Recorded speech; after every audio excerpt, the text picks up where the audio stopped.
Time to get wet?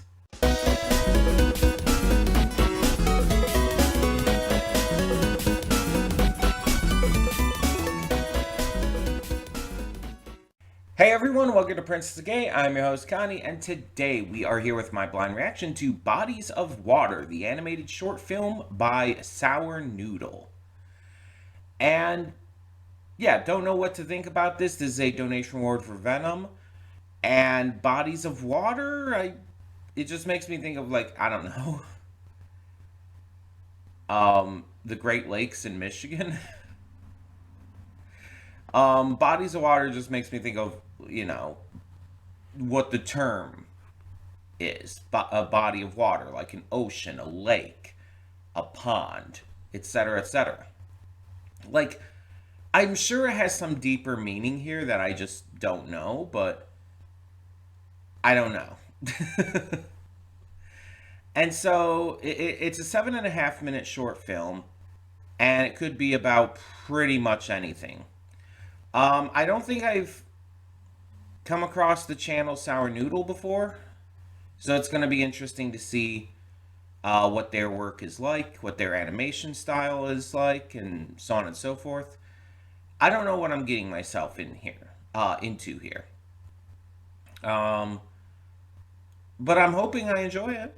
I mean, it's one of those things that's like kind of up in the air. It could go either way.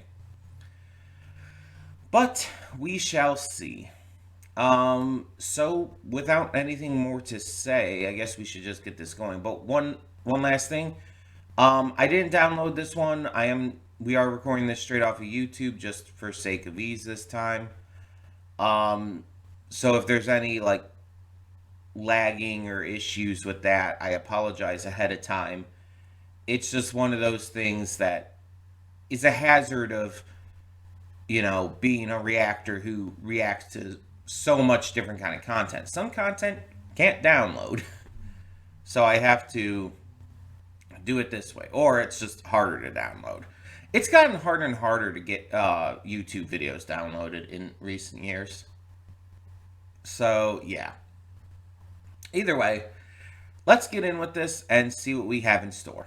Hold up just a sec. Before you click that link down in the description below to get to today's video, I want to remind you of all the awesome content we have both on this channel and the Princess of Gaming channel. Let's check it out.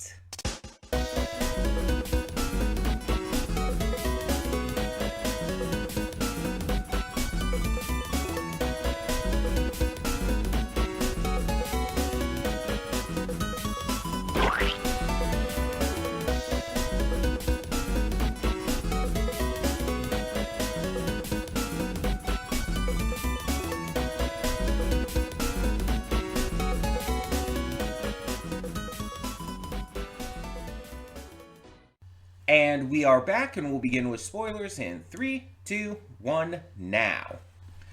So, I was looking up, or looking through the comments. And I wanted to see what other people thought of this, to kind of give myself a little buffer and see if I had really grasped things right, outside of just the obvious. And one thing I did get correct, and one thing I wasn't sure on. So the comments basically helped clear that up for me. The thing I wasn't sure on was the missing girl posters. My thought was like, is that Lake? Is he like missing? Like what's the deal there? But I just kind of like zoned on like pretty much everything in this being metaphorical and representative. The posters, the missing girl posters, was a metaphor for his dysphoria and his the feelings that society and others have placed on him for being trans. And it's actually something that a lot of like transphobes, especially parents, will say. Like, you've seen it time and time again, I'm sure, but there's a lot of like a lot of kids or even adults who come out and their parents will be like, "Oh, my little girl is missing and gone," and it's like, or they'll even say something like, "Oh, my little girl is dead," and shit. And I believe Elon Musk is a specific example of this, but I mean, we know how fucked up and terrible he is. But Elon Musk has like a trans daughter, and he's dead named her, he's misgendered her, and, you know, said that his, and I'm going to use the term for the sake of what he said, but he said his son is dead. But his daughter is not dead. Like, she's very much alive. She's, you know, speaking out against him a lot because she doesn't like him either. But yeah, so the missing girl posters is more metaphorical, more representative of Lake's feelings here. Um, Mostly everything in this is there is the, like, I guess, real lake monster, the big fleshy weird lake monster, which I guess is real, but at the same time is, although like it has physical presence for them, it absolutely is also still metaphorical for the sake of this short, because it's obviously a metaphor for Lake's feelings in regards to his body. This is a literal representation of gender dysphoria. And obviously, it affects people to different degrees in different ways. But it's the idea of like your flesh not aligning with your mind. And so, and again, it can manifest in different ways. For like a trans man, it can manifest as like the lumps of flesh on your chest, your breasts, being like disheartening and upsetting to you, and you want to get top surgery to get them removed. In the case of a trans girl, it's a little lower. It's, you know, the penis. And it's a lot of times it leads to a lot of feelings of inadequacy, of like just general discontent, and sometimes it can even get worse and lead to like full on pain and misery and like extreme depression. No two people's dysphoria are going to be exactly the same.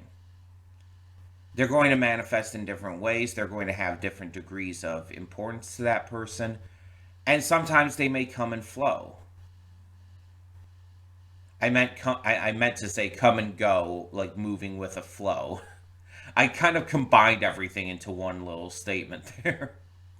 But it's like sometimes, for example, with myself, there are times where my body dysphoria is intense.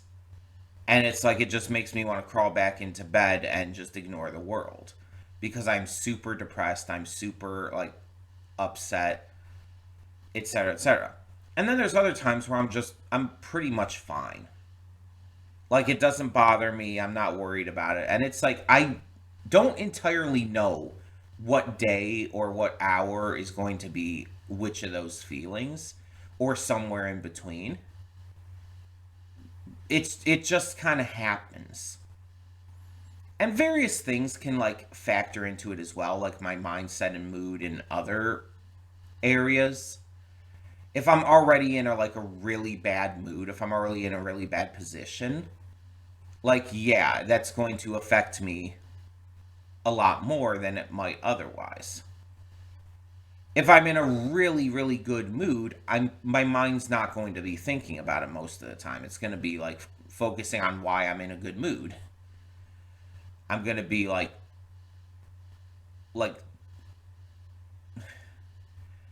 focused in on that.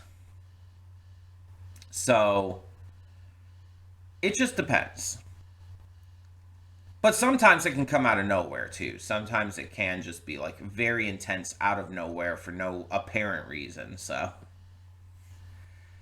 um, but yeah, like even as much as like Lake not wanting to get into the water because of his binder and not feeling comfortable wearing a men's swimsuit because he still hasn't gotten top surgery and stuff. It's like, yeah, that feels very relatable. Um, Again, for the opposite reasons, but so I want to say it was back in 2018 that I wore a female swimsuit for the first time. It was 2018 or 2019. I think it was 2018. Yeah, because I believe I wore it twice before the pandemic hit. But in 2018, there was a cosplay beach party in my relative area. Um, and I went to it, and this was the year after I had come out. I had come out in November of 2017. And I managed to get a swimsuit that fit me, and it's a two-piece swimsuit. Um, and so I went to this cosplay beach party. This is like in August of 2018. And I wore this swimsuit. And leading up to it, I was very, very intimidated. I was nervous. I was anxious. I didn't know, like, how people would see me and everything. I didn't know, like, how I would be perceived. Um, Also, not even just because of, being trans, but also because of my size. I am obviously very fat. um, but I went there and like people were actually complimenting me. And it was like it was both simultaneously the weirdest feeling and the most freeing because it felt like so genuinely nice for people to say I looked good in a swimsuit like that. But it was also like really intimidating for people to just be like saying that out of nowhere.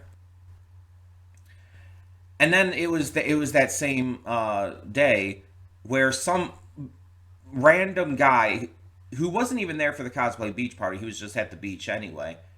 He came up to me unprompted and started trying to preach to me. And it caught me very off guard. But like one of the first things out of his mouth were literally like, "So are you supposed to be a girl or something?" And it's just like he didn't even say it in like a really like mean-spirited tone or anything.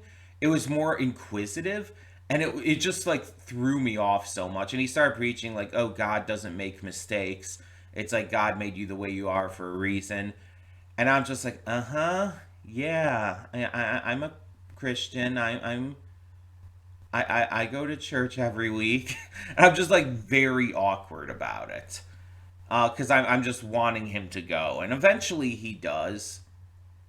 Um, it didn't even like really upset me as much. I was just more confused and just taken aback.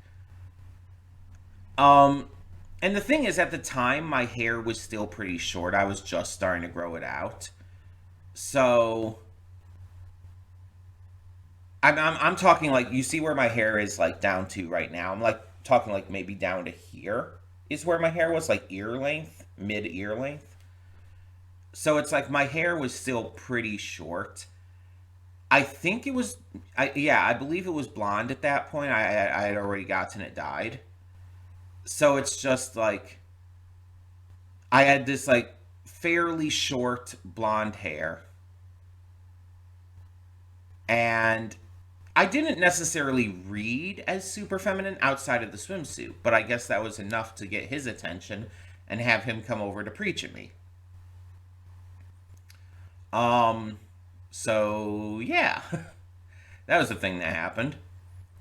Um, but yeah, it was one of those days where I just had to work up to even like wearing the swimsuit. I had to like pump myself up.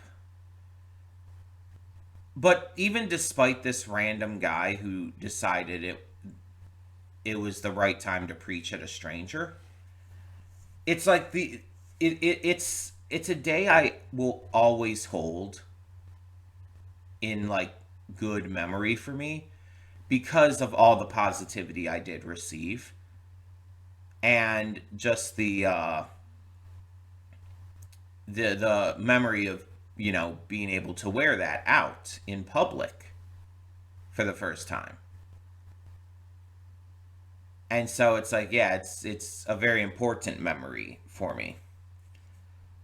But it's going to be different for everyone, and it's like, while I was able to work through that kind of dysphoria in the moment, it's like here with Lake, he's clearly not worked past it by the end. It's something that is like crippling for him. Also, the way they're going back to just joking in the bathroom and stuff after experiencing some literal monster within the course of this short film, it's just like, oh, okay. But yeah, it's not 100% clear if Lake and Mac are partners or just roommates or whatever.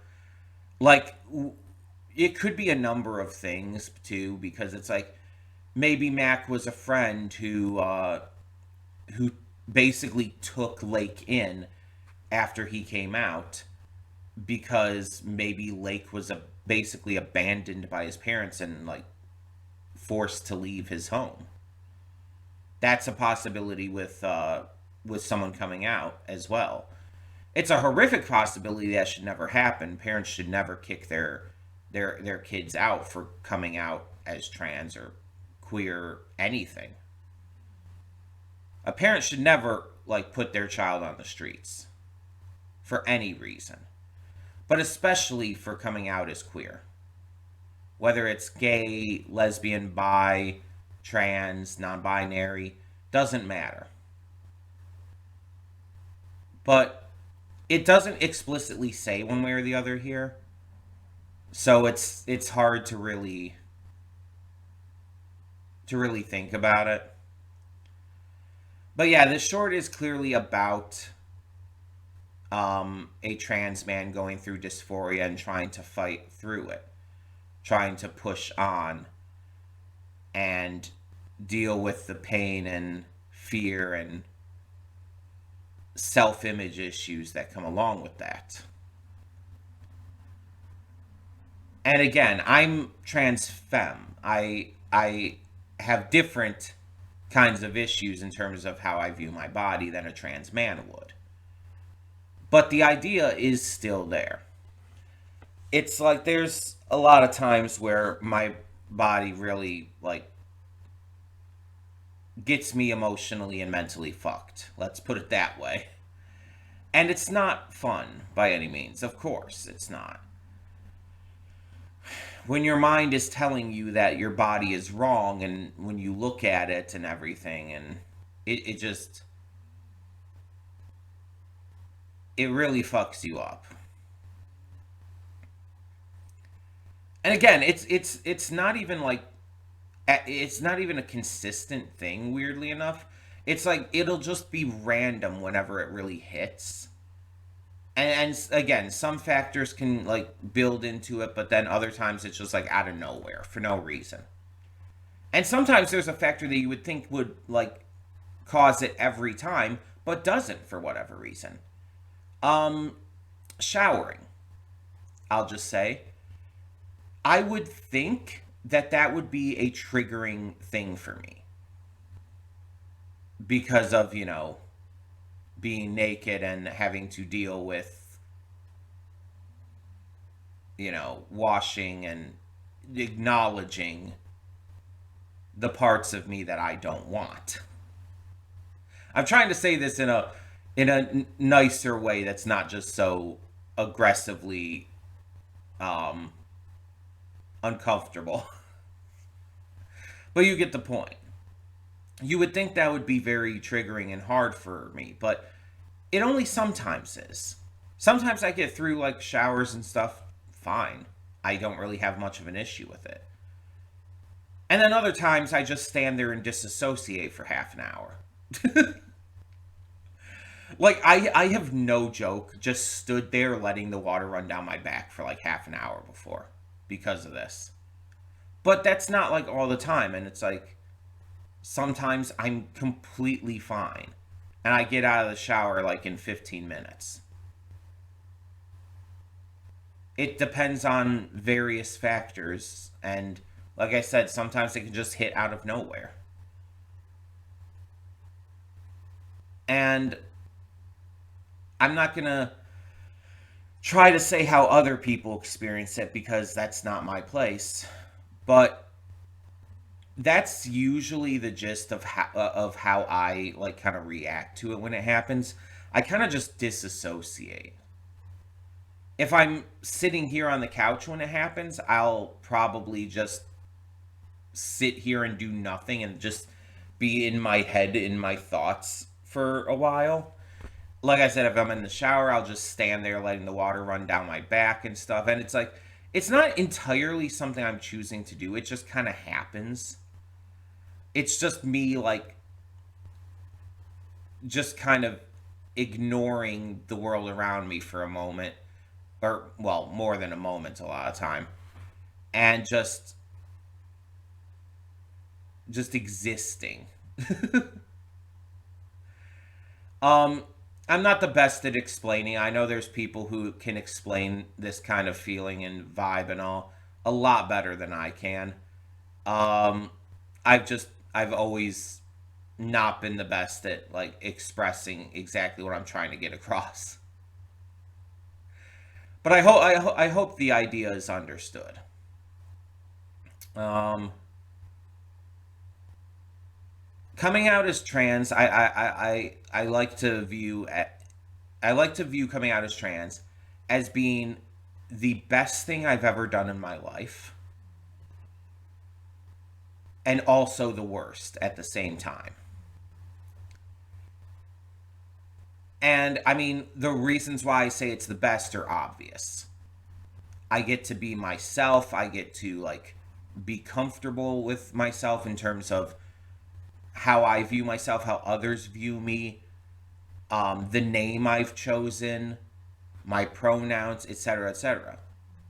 It's like, yeah, it makes sense. This is, excuse me, this is me. And I finally feel like me in a way that I never did before. And it makes me feel good, especially when people around me acknowledge it. But I also say it's like the worst thing I've ever done for two reasons. One, because not everybody accepts me, and those who don't are pretty vocal about it.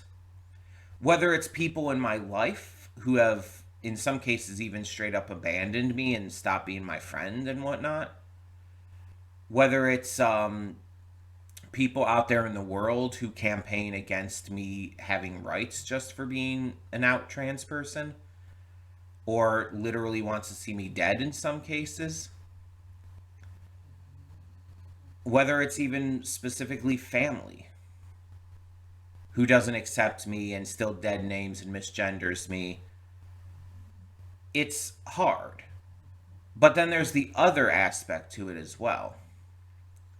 The other reason why it's one of the worst decisions I've ever made, as well as one of the best. But this one's for the worst. So, um, I rushed into it, and this is something that I really like have acknowledged in the later years since coming out back in 2017. When I mentioned this in the past, I did a lot of research for like an entire year. I was looking into it. I was looking into testimonials and stuff. And it all culminated at YomaCon in 2017, where I talked to my friend Kieran. Kieran Strange, he's a voice actor, he's a musician, he's an author. Um, I talked to him. I had met him years prior at YomaCon, and we like would talk to each other and everything, and just, you know, see each other every time he would come to the convention. Um, but I talked to him at that Youmacon specifically. He introduced me to another friend who's now a mutual friend of ours. Um, and it was because of that that I fully came to the not only realization but acceptance that I was trans. And so, having gone through that, I then proceeded to pretty much come out to everyone within a month. Within the course of a month, I came out to all my friends, to all my family. I came out publicly online. I created an entirely new Facebook profile to live as myself with. And that was my mistake. I I wanted to come out so quickly and to everyone so quickly because I did not want to hide myself anymore. Not just from them, but from myself. I didn't want to like hide who I am from me. And I wanted it acknowledged by everyone. I wanted it to be just publicly known at this point. And so, like I said, I came out to everyone within the course of a month. And it was a massive mistake. It was something I really regret having done. Because not only did I like come out, but I kind of rushed into even choosing my name and everything. And it's just like my name, for those who may not know, Connie Royal, is based off of a pseudonym I used online prior to coming out, Conan Royal, which was in turn inspired by and named after the like world-renowned author Sir Arthur Conan Doyle. So obviously slightly edited, but you get the point. Sir Arthur Conan Doyle is the author of the Sherlock Holmes stories, for those who don't know. My favorite author of all time. And so I named like my online pseudonym originally after him. Also kind of vaguely inspired by Conan Edogawa from Case Closed, Detective Conan, the anime. But yeah, it's like I rushed into it and I chose my name simply based off that. And there's been times where I've like regretted like just rushing into things too quick. Because since I told everyone and everything like changed right away, it's like I mean, I could technically change my name again, but it's like I feel like I do like the name Connie. I do like Connie Royal. So I want to make clear it's not that I don't like my name at all. It's just I feel like almost attached to it at this point, so it would feel weird to change it. My only idea is that like since I haven't gotten it legally changed yet, if I ever do that, I could make adjustments at that point and just like let everybody know. But again, I like the name I chose. It's just I did rush into it without really thinking about it. That was my big thing. I didn't really give that enough thought. And in mind you, I had just spent a year giving a shit ton of thought to just the entire thing in general. So that's probably why I didn't give it a lot of thought. I just wanted to come out. But yeah, it was very hard, and I still have a lot of people who don't accept me. Like, I lost a lot of friends. I have family members who still dead name and misgender me. And it's probably always going to be the case. Like, I feel like it's rare that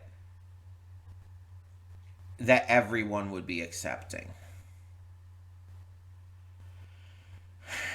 So I feel like the fact that the vast majority of my friends have been accepting and that I've made even more friends since then, I feel like I lucked out and got a better situation. I mean, I wasn't kicked out or anything, obviously, but I it still hurts, you know. Even if I have a better situation than others, it's not really a competition. Everyone feels grief and pain in different ways. So it's like I I feel there's a lot that affects me in ways that might not affect others. But yeah, it's like that's why coming out was like both the best thing and the hardest, worst thing for me because it did so much like it was I was so quick with it that I didn't get the chance to really like think about it in terms of coming out. Think about how that would affect things, and I just rushed into it, and it caused a lot of problems, caused a lot of pain, a lot of like lost friendships and stuff. But again, it was also the best decision I've ever made because it allowed me to feel free, to finally feel like myself for the first time in my life,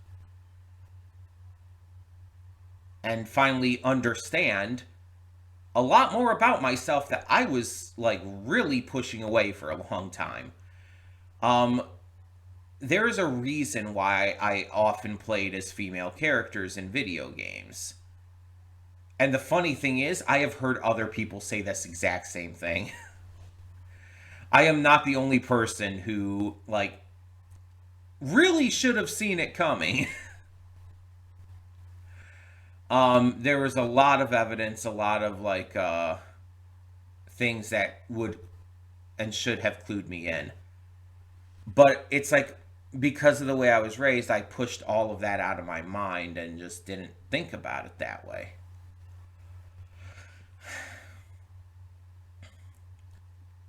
And it's more than just, playing as female characters a lot in games. Um, when you have a character creator, I'm talking about, or just a choice between a male and a female character, like in Pokemon. It's also a case of like, oh, I'm very clearly like identifying more with and wanting to do things related to more feminine pursuits. Like the fact that growing up I was always more into the more quote unquote feminine shows like Sailor Moon and well, my sister got me into it, but I still really enjoyed it and I do to this day, or on High School Host Club and so on and so forth. And like I always wanted to like dress up like Barbie and wear fancy dresses and stuff. And I again, it's something I forced myself to push out of my mind because I was made to believe it was weird and wrong. And it's it's something that I realized after coming out as an adult that, oh no, that was just me, that was just my mind trying to tell me it's like you're not a boy, you were never a boy. And so it's like it was a lot to deal with. And I'm just going to say as well, because of the dysphoria being such a main theme with this short, the dysphoria came in like a fucking wrecking ball.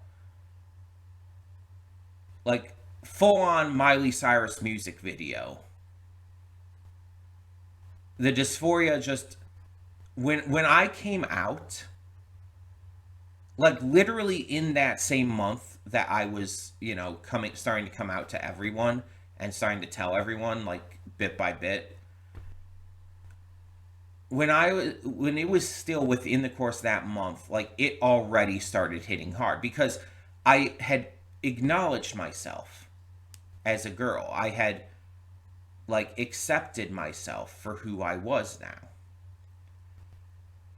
And that instantly like brought on the dysphoria about my body.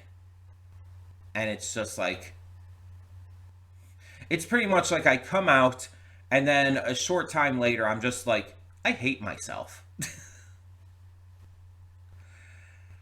um Obviously, like, wasn't the same day necessarily, but I don't remember exactly how long, but I know it was in that same month. And it's just, again, I've had up moments and down moments where it's like, sometimes I do really well and get through it really easily, and sometimes I'm a mess. And mind you, I have other mental health issues too, so it's like, I have depression, I have anxiety, I already have self hatred for other reasons. So it's like adding this on top of it didn't help much. It actually did a lot of hurting. But yeah, it was one of those things where I just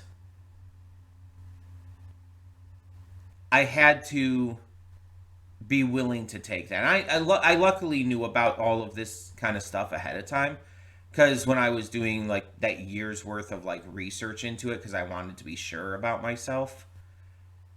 um Dysphoria was one of the things I saw people talking about. And so yeah. And now most of the time I just wish I could go back to high school and tell myself that I'm trans back then, so I could come out, before I become an adult. Like, there's so many people out there who'd like never want to go back to high school years, and then I'm like one of those people who are like, no, I really want to go back to high school years. One, everything's easier. Two, I want to be able to come out in high school. I don't want to have to wait until I'm like in my mid to late 20s.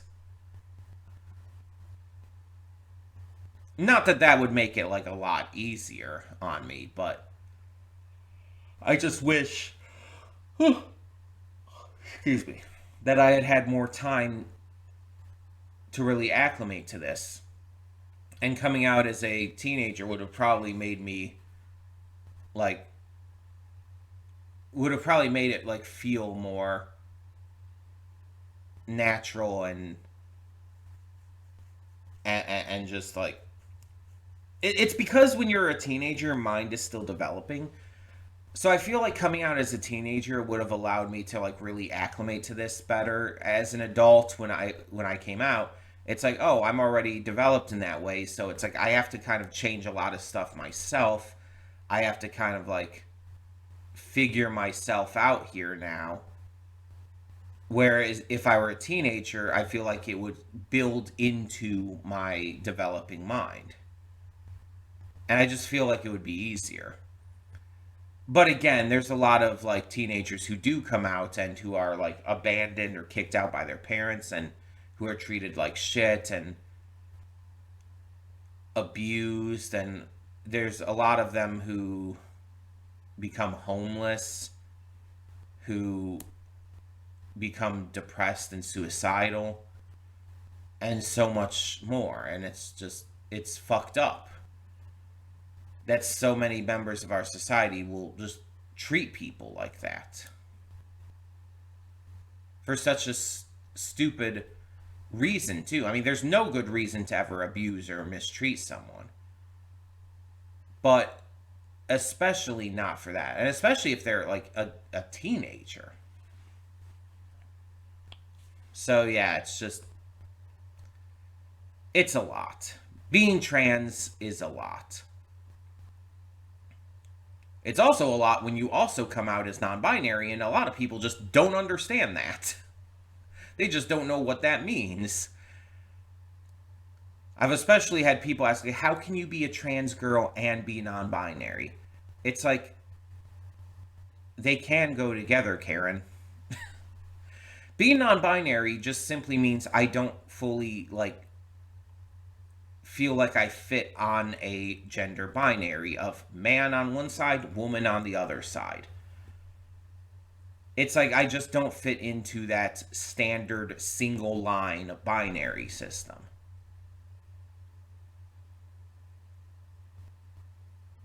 And it's like there's times where I feel like I'm not quite like a full woman. I never feel like a man, mind you. So it's always like kind of just non-binary or trans woman. And I just kind of like combine them into this more singular feeling where it's like I just don't side really with either side of a standard gender binary, and I'm just kind of floating along somewhere in there, you know? Um, but yeah, non binary and trans woman can exist, non binary and trans man can exist. There's a lot of different gender identities and variations of such that you can find yourself in. Um, Going back to Oran High School Host Club, um, there's kind of always been the question of like, is Haruhi gender fluid?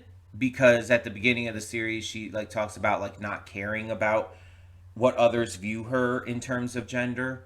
She's like, if you see me as a man, cool. If you see me as a woman, cool. Whatever. Um, but I view Haruhi more as apogender, which is a term in reference to someone who just doesn't give a shit, basically. And I mean that with positivity, of course. But it's like they're apathetic, hence apogender towards their gender.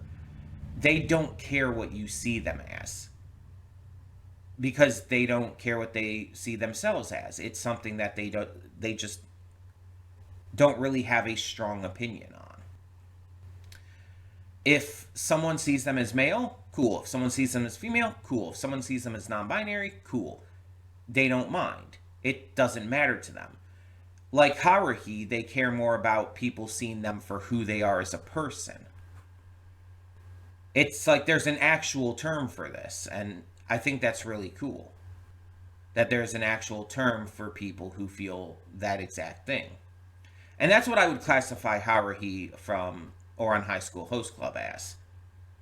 That I feel like fits directly into Haruhi's character based on what she herself says. And I mostly use she, her pronouns for Haruhi. But I sometimes might slip into they, them. I pretty much never use he, him pronouns, but again, Haruhi said specifically that they don't mind that. They don't care if someone sees them as a guy. And that's why they slip into joining the host club and working in with it so easily. Why they're able to take on this role of being a host pretty easily and pretty well. Because it doesn't matter. And I mean, when your father is a cross-dresser who a bisexual cross-dresser, by the way, who definitely has some questions regarding gender himself. It's like, yeah, I mean that kind of makes sense. Um, and we're not even going to get into the argument of whether or not Haruhi's father is supposed to be seen as like trans or not, because that's an argument that people have argued over forever. But I'm getting off topic. The point, like I was going into all of this with, was because of like how big a deal this is for me, and with like how people see me and how I see myself, and a lot of it just comes down to a lot of different pains, and I'm making these afterthoughts into just like me venting about gender and stuff. Which, mind you, it's on track with what the short film was about. So it's not like it doesn't make sense to talk about that. It's just I've been talking for like 40 minutes now about this stuff. But it's important to me. So it makes sense that I would talk about this for a long time. I mean, it's obviously integral to my health and safety, you could say. But yeah, either way, sorry for taking up so much of this, so much time here in the afterthoughts. If you have any questions or anything about about queerness, about being trans, about being non-binary, if you have any questions and you want to ask me about that, please do. I may not be the most well spoken, but I will do everything in my power to help you there. Whether you're questioning things about yourself, whether you're questioning things because you just want to know more information and you want to be a good ally, it's like no matter what the reason, if you want to know more, I will do my best to help. I don't know everything. I'm not like the most knowledgeable person out there, but I will do my absolute best to help you. And if you do have any questions regarding yourself and your own gender and are really thinking about that, please ask for help. I will do whatever I can in my power to help you in that regard. Because it's so important to just learn about and understand yourself and these emotions that might be going through your head. And it doesn't have to be about being trans or anything. It can be about being queer in any way. If you are having any thoughts about that kind of stuff and need someone to talk to, I am here. And I will always be willing to talk to you about that. You can contact me via the comments, or if you want to go to the Discord server and private chat on there, whatever you would feel the most comfortable with. But please feel free if you are feeling like that. I will always be here and will always be willing to help as much as I can. So, I'm going to end off these long-ass afterthoughts with that. Tell me in the comments below what you thought of Bodies of Water. What did you think of the symbolism, of the metaphorical context of it all?